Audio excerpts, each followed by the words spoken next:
कि जो सम्मान माननीय प्रयागराज राष्ट्रीय अध्यक्ष जी ने दिया है हिंदुस्तान में जन्मे हर हिंदुस्तानी उसको हम लोगों को सबको मिल करके सधोना है और बहुत आपसी ही भाईचारा मजबूती से बरकरार रखने के आगे लिए की लड़ाई को लड़ना है। उक्त उद्गार समाजवादी पार्टी के राष्ट्रीय महासचिव पूर्व केंद्रीय मंत्री तारिक सईद साहब से चाहूंगा माननीय सलीम कि वो यहाँ पहुंचे। शेरवानी ने प्रयागराज के कान्हा श्याम होटल में आयोजित स्वागत एवं सम्मान समारोह में समाजवादी पार्टी एवं शेरवानी विकास मंच के कार्यकर्ताओं को संबोधित करते हुए कहा। समाजवादी नेता माननीय शेरवानी ने कहा, हिंदू मुसलमान के नाम पर पूरे देश में नफरत फैलाने वाले भारतीय जनता पार्टी के लोग और उनके नेता देश के किसान, मजदूर, बेरोजगार, छात्र, बेटी की सुरक्षा और देश की गिरती हुई अर्थव्यवस्था पर बात नहीं करना चाहते हैं।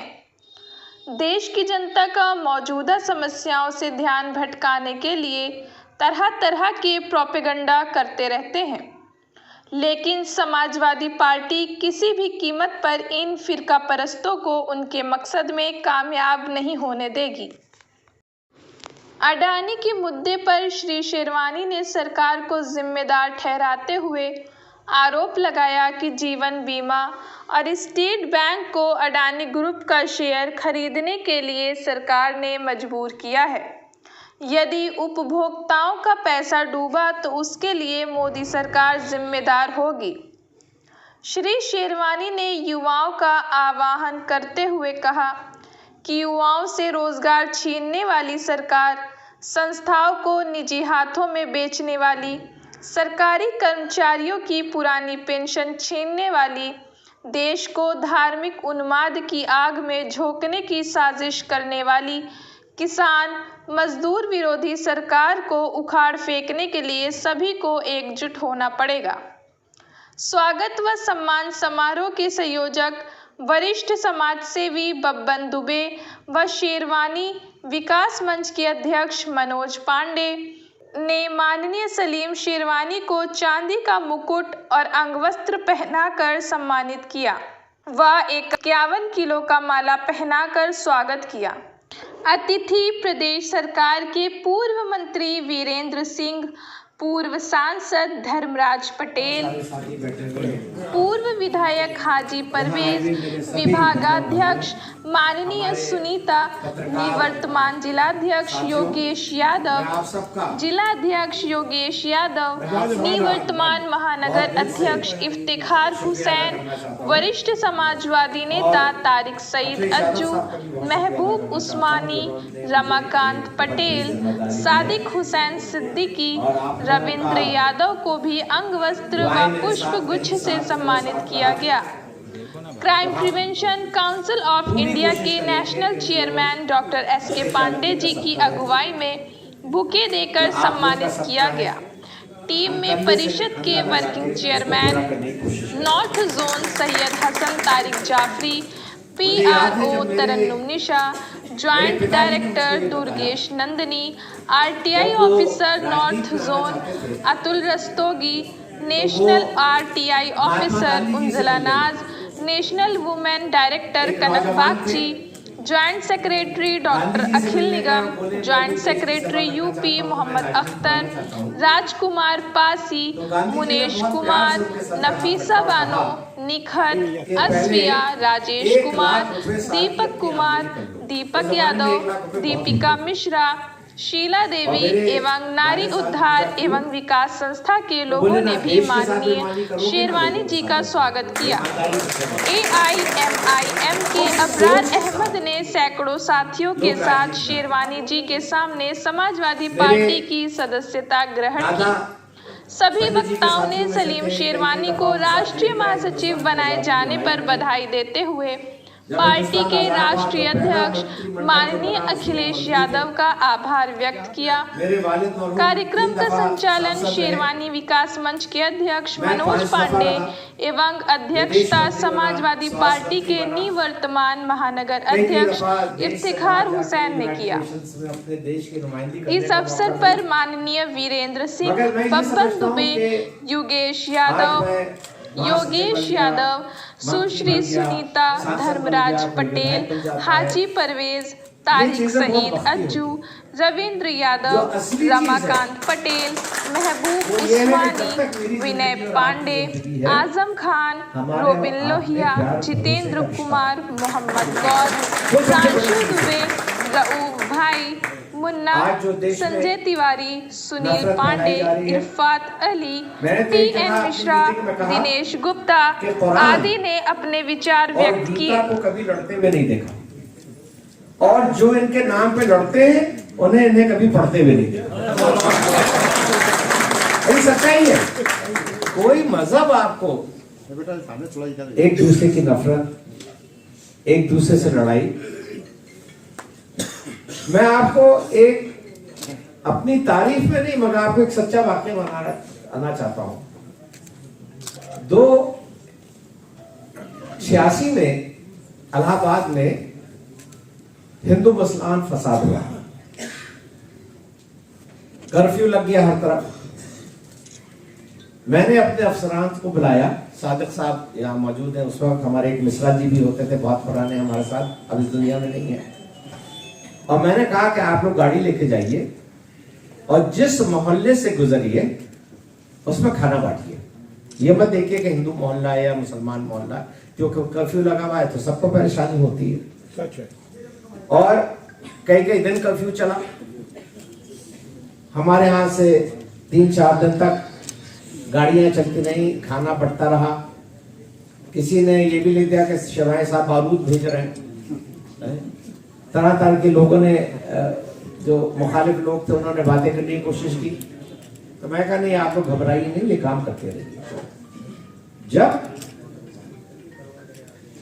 सब ठीक हो गया, 2-4 महीने गुजर गए, तो एक औरत आई मेरे पास, हिंदू औरत, और उसके साथ एक 10 साल की लड़की। और उसने मुझसे कहा कि इस दंगे में मुसलमान मोहल्ले से गोली चली और मेरा पति मारा गया। मैंने कहा क्या चाहती हो? तो उसने मुझे बताया कि मैं एक छोटी सी दुकान करना चाहती हूँ जिससे कि मेरा सहारा हो जाए।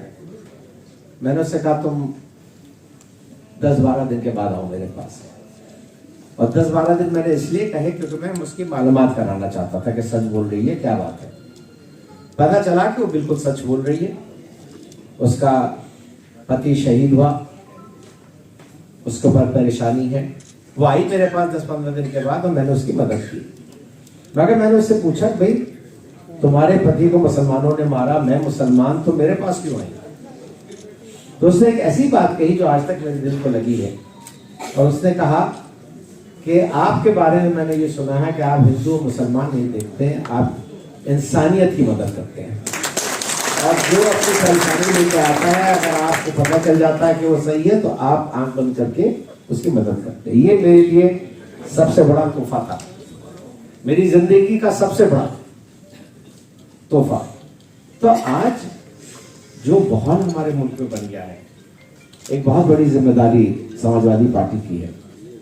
उत्तर प्रदेश में सबसे ज्यादा पार्लियामेंट की सीटें आती हैं और पिछला चुनाव आप देख लीजिए, हम सबको उम्मीद थी कि अखिलेश यादव जी मुख्यमंत्री बनेंगे और 80 सीटें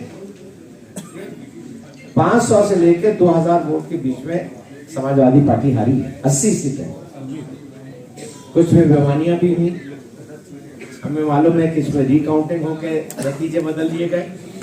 मगर यही 80 सीटें अगर बदल जाती तो आज समाजवादी पार्टी की सरकार होती। मगर जो उसको मंजूर होता है वही होता है।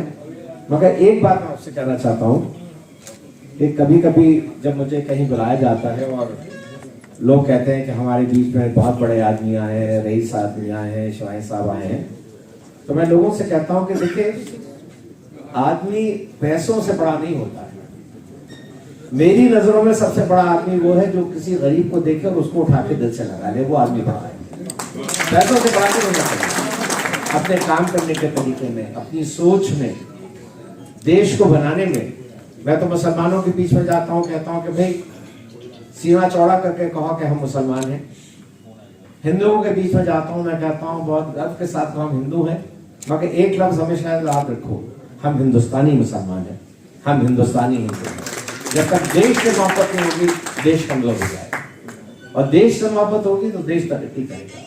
जो सबसे बड़ी शिकायत है मुझे आज भारतीय जनता पार्टी की सरकार से, वो ये है कि उसने भाई और भाई को लड़ाने की कोशिश की है, नफरत की राजनीति।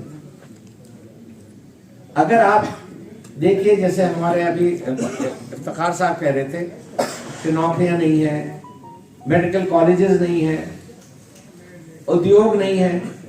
एक उद्योगपति तो आपके सामने है जो जिसको कोई जानता भी नहीं था, और 5 साल में वो दुनिया के दूसरे अमीर आदमी बन गए। और जब उन पे इंक्वायरी बैठी तो आज गिर के उनका पता ही नहीं है कि कहाँ है। एक गरीब आदमी बैंक जाता है और 100 रुपए लेना चाहता है तो उसको कम से कम 150 रुपए की कोई ना कोई चीज वहां रखवानी पड़ती है, और यहाँ करोड़ों अरब करोड़ रुपए दे दिए गए और कोई भी ऐसी सिक्योरिटी नहीं ली गई। तो कानून एक होना चाहिए सबके लिए। तो आज बहुत बड़ी जिम्मेदारी हम लोग के ऊपर है। ये 2023 आ गया है, 2024 में फिर से चुनाव होगा। हमको हर चीज भूल के ये कोशिश करनी है कि ज्यादा से ज्यादा लोग, और एक बात तो मैं कहूंगा कि मैं तो चाहता हूं कि पूरा ऑपोजिशन मिलके चुनाव लड़े, पूरा ऑपोजिशन मिलके चुनाव लड़े, क्योंकि बड़ी लड़ाई में छोटे लोगों को और छोटे पार्टियों को सबको साथ आना पड़ेगा, और तभी हमें कामयाबी मिलेगी। अब आज मुझको ये वादा मिला है, मैं अपनी बात पूरे राष्ट्रीय कार्यकारिणी में रखूंगा, जो मेरी सोच है उसको रखूंगा। और मैं सोचता हूं कि बहुत सारे लोग ये चाहते हैं कि देश का माहौल बदले, देश में नौकरी हो, देश में भाईचारा हो, देश में मोहब्बत हो। और आपको आज इस बात को कहकर मैं खत्म करता अपनी बात को कि देश की एकता की लड़ाई जब तक मुझ में सांस है, मैं ब्यूरो चीफ तरन्नुम निशा के साथ रिपोर्टर उज्जवला नाज, अल जजीरा न्यूज, प्रयागराज। बहुत शुक्रिया।